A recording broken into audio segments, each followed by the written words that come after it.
kera habayeho umusabirizi wahoraga ku muhanda asaba umuhisi n'umugenzi. Bake mu bagenzi nibo bonyine bamuhaga utwinica ntikize yifashishaga mu buzima bwa buri munsi.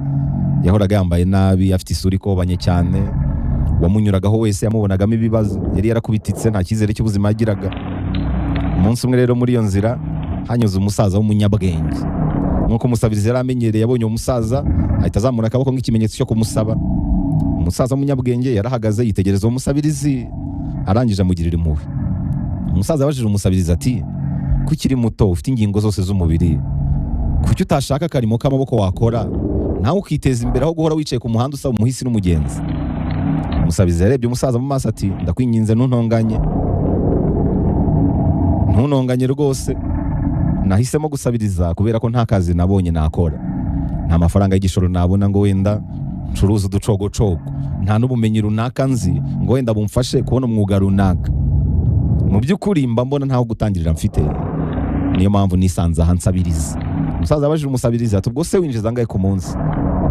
Umusabirizi ati, yewe si menshi, ariko utwo mbonye mbasha kuguramo utwo kurya, wenda ibyo kwambara naho kurambika umusaya ho ntabwo byavamo, ariko utwo kurya turaboneka duke duke rwose. Erega abantu bubu nta n'umutima bugira neza bakigira, bake gusa nibo bama, ubundi ngasunika iminsi.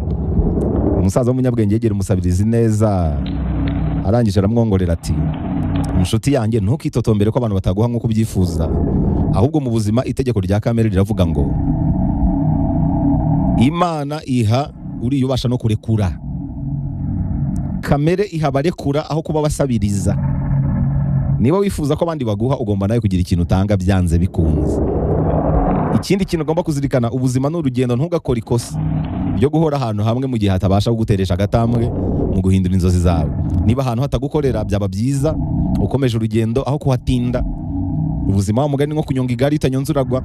Umusaza yamaze guha impanuro umusabirizi, akora mu gakapu yari afite, ahereza umusabirizi udufaranga, arangije arigendera. Umusabirizi ariko byaramuriye mu mutwe, ayo magambo, izo mpanuro zasigaye zizungamuzunga mu mutwe we. Nyiramubande wazo rwose yakomeje kumubana isereri. Kamere y'ubuzima iha barekura aho kuba basabiriza. Ubuzima ni nko kunyonga igare utanyonze uragwa. Ntukaguma ahantu hamwe mu gihe hatabasha guteresha agatambwe. Niba ahantu uhamaze igihe ukabona nta ntambwe utera, nta nzozi ukabya, nta nubwo ukura, yaba mu buryo bw'umubiri n'uburyo bw'umwuka, menya ko ubuzima ari urugendo urimo kugashakisha ahandi bweze. Umusabirizi byamurwaje isereri, aribaza ati, mu by'ukuri niki nanjye nshobora gutanga? Niba kamere y'ubuzima iha barekura kurusha abasabiriza, ni iki ngewe nshobora gutanga? Icyo kibazo cyonyine yibajije. Iryo koko niryo tegeko rya kamere? Ni iki nge natanga? Nakenerwa bingana iki? Yabitekerejeho aza kunguka igitekerezo cyamuhinduriye ubuzima. Yagiye mu ishyamba asarura indabyo nyinshi z'agasozi, azizana ahandi yasabiraga. Noneho gusaba kwe kwari gutandukanye no kwa mbere. Uwagiraga ikintu amuha wese, umusabirizi yahitaga amuha ururabo, yarangiza akamwifuriza umugisha. Buri uko abikoze abantu bakishima bakamwenyura. Abantu sibwo batangiye kumuha ari benshi cyane, barikuba. Umuhaye wese akamuha ururabo. Bamwe mu bahaye ururabo bikabanezeza cyane, bakamwongera ubundi bufasha ahubwo. Umusabirizi byaramurenze, nawe ugatangira kwishima no kwiyumvamo icyizere, kuko byibuze yatumaga hari abantu bamwenyura. Yatangiye kwiyumva nk'uw'agaciro, atangira kumva ko nawe hari ikintu cy'agaciro gituma abantu bamwenyura akora. Iminsi iragira isunika. Ubwo buryo umusabirizi yaratangiye gukoresha mu gusaba, abantu barabukunze, inkuru ikagenda ikwira hose ko uwo musabirizi atanga indabyo z'umugisha. Abantu bakajya banatanga ubuhamya bati, uzi ko ururabo yampaye koko rwambereye umugisha, nageze ku kazi ibintu bigenda neza. Mu gitondo ahubwo abantu bagatanguranwa kujya kumufasha kugira ngo abahe za ndabyo z'umugisha. Abagiye ku kazi bose bakamunyuraho bamuha, nawe akabahereza ururabo akabifuriza umugisha. Babandi bamunyuzeho mu gitondo bakongera kumunyuraho nimugoroba bamuha, bamushimira ko imigisha yabahesheje yagenze neza. Sibwo umusabirizi abaye icyamamare mu gihe gito. Wa musabirizi yinjije amafaranga menshi muri ibyo bihe, atangira no gutekereza uko yava mu gusabiriza, atekereza icyisumbuyeho yakora. Uko ibyo byabaga ni nako y'amagambo z'amanuro z'umusaza zakomezaga kumuzamo. Kamere y'ubuzima iha barekura, ntabwo ari abasabiriza. Ubuzima ni nko kunyonga igare utanyonze uragwa. Ntukaguma ahantu hamwe mu gihe hataguteresha agatambwe. Umusabirizi yaje kunguka igitekerezo, abona ko igihe kigeze ngo ave mu gusabiriza, ahubwo agiye gushaka ubundi buryo yakabyamo inzozi ze. Agahindura paje. Umunsi ukurikiyeho yagiye ku isoko arangura indabyo noneho zigezweho, atangira kuzicuruza kubera ko yari amaze kubaka izina mu ndabyo. Abantu barabyishimiye cyane, batangira kumugurira ku bwinshi. Indabyo ze azita indabyo z'umugisha.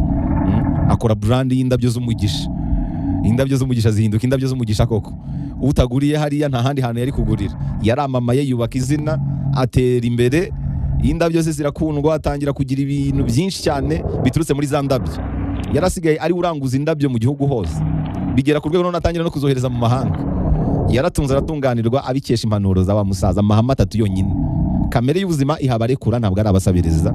Ubuzima ni nko kunyonga igare utanyonze uragwa, kandi ntukaguma ahantu hamwe mu gihe atabasha guteresha agatamba.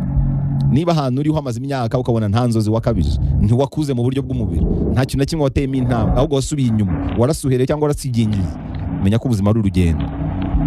Amasomo rero ari muri kano gakuru, no muri ubu buzima ugomba kuzirikana ko kamere y'ubuzima igabira abatuma n'abandi bamwenyura.